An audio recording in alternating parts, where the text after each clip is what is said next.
एक सवाल मेरे से बहुत बार पूछा गया है कि बताइए सर, लोकतंत्र और गणतंत्र में क्या फ़र्क होता है? क्या ये दोनों शब्द एक ही चीज़ की ओर इशारा करते हैं या फिर इन दोनों का मतलब अलग-अलग है? आज के वीडियो में बात करेंगे इसी के बारे में कि लोकतंत्र और गणतंत्र इन दोनों का मतलब क्या है और इन दोनों में अंतर क्या है। लोकतंत्र जिसे अंग्रेज़ी भाषा में डेमोक्रेसी कहा जाता है और गणतंत्र जिसे अंग्रेज़ी भाषा में रिपब्लिक कहा जाता है। ये दोनों किस ओर इशारा करते हैं? लोकतंत्र और गणतंत्र के फ़र्क को अच्छी तरह से समझने के लिए आपको पहले तीन चीज़ों के बारे में मोटी मोटी जानकारी होनी चाहिए।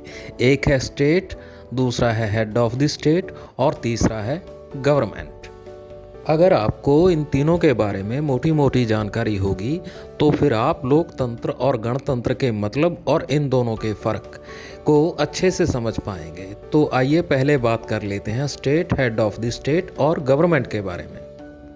जैसा कि हम सब जानते हैं कि ये पूरी दुनिया राजनीतिक और भौगोलिक सीमाओं के आधार पर 200 के करीब छोटे बड़े हिस्सों में बटी हुई है और हर एक हिस्से को एक अलग देश या स्टेट या कंट्री के नाम से जाना जाता है। और हर एक देश या स्टेट को चलाने वाला एक व्यक्ति होता है जिसे हम हेड ऑफ द स्टेट कह सकते हैं, और वो व्यक्ति उस पूरे देश को कंट्रोल करता है, संभालता है, वहाँ पे शासन करता है। और इस व्यक्ति को जो उस पूरे देश को कंट्रोल करता है, वहाँ पे शासन करता है, जिसे हम हेड ऑफ द स्टेट कह सकते हैं, अलग अलग देशों में अलग अलग नाम से जाना जाता है। इसे किसी देश में राजा, किसी देश में राष्ट्रपति तो किसी देश में शेख या सुल्तान कहा जाता है। लेकिन कोई भी व्यक्ति कितना भी गुणी ज्ञानी या योग्य क्यों ना हो, वो अकेला ही किसी पूरे छोटे या बड़े देश को संभाल नहीं सकता। उसे शासन करने के लिए, देश को संभालने के लिए कुछ लोगों की सहायता की ज़रूरत पड़ती है, और जो लोग देश को संभालने में, शासन करने में देश के मुखिया की सहायता करते हैं, उन लोगों के ग्रुप को हम सरकार या गवर्नमेंट कहते हैं। अब लोकतंत्र और गणतंत्र ये दोनों शब्द इसी ओर इशारा करते हैं कि किसी खास देश में उस देश का मुखिया और उस मुखिया की सहायता करने वाला लोगों का ग्रुप यानी कि सरकार, ये दोनों किस तरीके से अपॉइंट या नियुक्त किए जाते हैं। अब इस दुनिया में बहुत से देश ऐसे हैं जहां पर देश का मुखिया या हेड ऑफ द स्टेट एक खास परिवार से आता है, और उस परिवार में जन्म लेने के बाद ही ये तय हो पाता है कि वो व्यक्ति आगे चलकर उस देश का राजा बनेगा, शासक बनेगा और उस देश को कंट्रोल करेगा। ऐसे देश जहां पर उस देश का जो हेड ऑफ द स्टेट या मुखिया जो है वो एक खास परिवार से आता है, और उस परिवार में जन्म के आधार पर तय होता है कि ये व्यक्ति आगे चलकर इस देश को संभालेगा, इस देश का मुखिया बनेगा। ऐसे देशों को हम राजतंत्र या मोनार्क कहते हैं, और ऐसे देशों के उदाहरण हैं इंग्लैंड और जापान। इन दोनों देशों के जो मुखिया हैं, जिन्हें किंग या राजा के नाम से जाना जाता है, वो वहाँ के शाही परिवार से आते हैं, और शाही परिवार में जन्म लेने के बाद ही तय हो पाता है कि ये व्यक्ति जो है आगे चलकर इस देश का राजा बनने वाला है। ऐसे देशों में एक बार राजा बनने के बाद वो व्यक्ति अपनी मृत्यु तक उस देश का राजा बना रहता है, और उसके बाद उसके किसी बेटे या बेटी को उस देश का हेड ऑफ द स्टेट या राजा बना दिया जाता है। तो जितने भी मोनार्क या राजतांत्रिक देश हैं, उन सभी में राजा जन्मजात होता है और अपने पूरे जीवन के लिए वो राजा रहता है। राजा बनाने का ये तरीका किसी ज़माने में पूरी दुनिया में चला करता था, लेकिन पिछले लगभग 200 सालों में बहुत से देश जो हैं वो इस तरीके को छोड़ चुके हैं और उन्होंने गणतंत्र को अपना लिया है।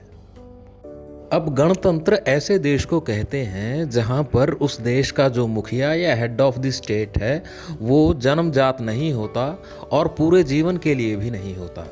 इस देश में उस देश का मुखिया जो है वो वहाँ के नागरिकों द्वारा या फिर लोगों के एक ग्रुप के द्वारा चुना जाता है। जिन देशों में उस देश का मुखिया जो है वो चुना जाता है और थोड़े समय के लिए 4 या 5 साल के लिए चुना जाता है, उस देश को हम कहते हैं कि इस देश में गणतंत्र है। सभी गणतांत्रिक देशों में उस देश का जो मुखिया है वो किसी खास परिवार से नहीं आता, बल्कि उस देश का हर एक नागरिक जो है वो वहाँ का मुखिया या हेड ऑफ द स्टेट बन सकता है, यद्यपि वहाँ की जनता जो है उसका चुनाव कर ले तो।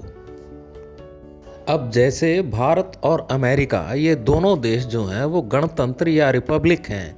क्योंकि इन दोनों देशों के जो मुखिया या हेड ऑफ द स्टेट हैं, जिन्हें प्रेसिडेंट या राष्ट्रपति कहा जाता है, इन दोनों का चुनाव होता है। अमेरिका में वहाँ की पूरी जो नागरिक हैं वो सभी मिलकर वहाँ के राष्ट्रपति का चुनाव करते हैं, और भारत में सभी संसद सदस्य और विधानसभाओं के सदस्य जो हैं वो मिलकर इस देश के मुखिया या राष्ट्रपति का चुनाव करते हैं। अमेरिका के राष्ट्रपति 4 साल के लिए चुने जाते हैं और भारत के लिए राष्ट्रपति जो हैं वो 5 साल के लिए चुने जाते हैं। और इन दोनों देशों में कोई भी आम नागरिक जो है वो राष्ट्रपति का चुनाव लड़ सकता है, और यदि भी जनता उसको वोट दे दे तो वो राष्ट्रपति बन भी सकता है। तो गणतंत्र एक ऐसे देश को कहा जाता है जहां पर उस देश का जो मुखिया है वो चुना जाता है एक निश्चित समय के लिए, भले ही उसका चुनाव उस देश के सभी नागरिक मिलकर करें या फिर लोगों का एक छोटा सा जो ग्रुप है वो करे। चाइना को भी एक गणतंत्र या रिपब्लिक कहा जाता है। क्योंकि वहाँ पर उस देश के जो मुखिया हैं वो भी राष्ट्रपति होते हैं। वो बात अलग है कि उस देश में राष्ट्रपति का चुनाव जो है वो वहाँ की पूरी जनता या सभी नागरिक नहीं करते, बल्कि कम्युनिस्ट पार्टी के मेंबरों का एक छोटा सा जो ग्रुप है वो करता है। फिर भी चाइना एक गणतंत्र या रिपब्लिक कहा जाता है क्योंकि उस देश के जो मुखिया हैं वो किसी एक खास परिवार से नहीं आते, जन्मजात नहीं होते, बल्कि उनका चुनाव होता है और वो तभी तक अपने जो है वो राष्ट्रपति रह सकते हैं जब तक उनको कम्युनिस्ट पार्टी के मेंबरों का समर्थन प्राप्त हो, वो भले ही 5 साल के लिए हो या इससे ज़्यादा समय के लिए। अब आते हैं लोकतंत्र पर कि लोकतंत्र का मतलब क्या होता है। जिस तरह गणतंत्र का मतलब जो है वो किसी देश के मुखिया को चुनने से है, उसी तरह लोकतंत्र का जो मतलब है वो है किसी देश में उस मुखिया की सहायता करने वाली सरकार को चुनने से। जिन देशों में सरकार के सभी मंत्री जनता द्वारा सीधे रूप से चुने जाते हैं, उन देशों में कहा जाता है कि इस देश में लोकतंत्र है। जैसे इंग्लैंड में वहाँ की जो सरकार है, वहाँ के प्राइम मिनिस्टर और सभी जो मंत्री हैं वो लोगों द्वारा सीधे चुनाव से चुने जाते हैं, तो इंग्लैंड में कहा जाता है कि वहाँ पे लोकतंत्र है। अब भारत में इस देश के राष्ट्रपति और सरकार दोनों लोगों द्वारा सीधे रूप से चुने जाते हैं, तो भारत में गणतंत्र भी है और लोकतंत्र भी। लेकिन इंग्लैंड में लोकतंत्र तो है लेकिन गणतंत्र नहीं है। इसी तरह चाइना में गणतंत्र है क्योंकि उस देश के जो मुखिया या राष्ट्रपति हैं उनका तो चुनाव होता है, लेकिन लोकतंत्र नहीं है। क्योंकि उस देश में सरकार का चुनाव आम लोगों द्वारा नहीं होता।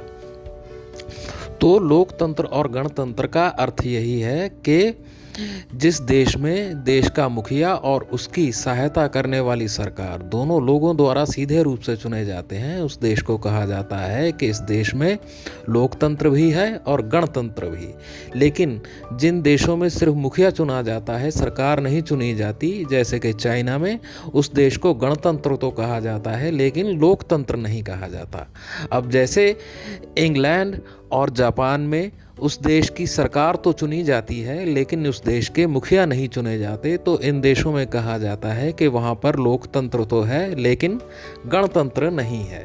तो उम्मीद करता हूँ कि अब आपको लोकतंत्र और गणतंत्र का जो मतलब है वो समझ में आ गया होगा। बाकी किसी और विषय पर चर्चा अगले वीडियो में।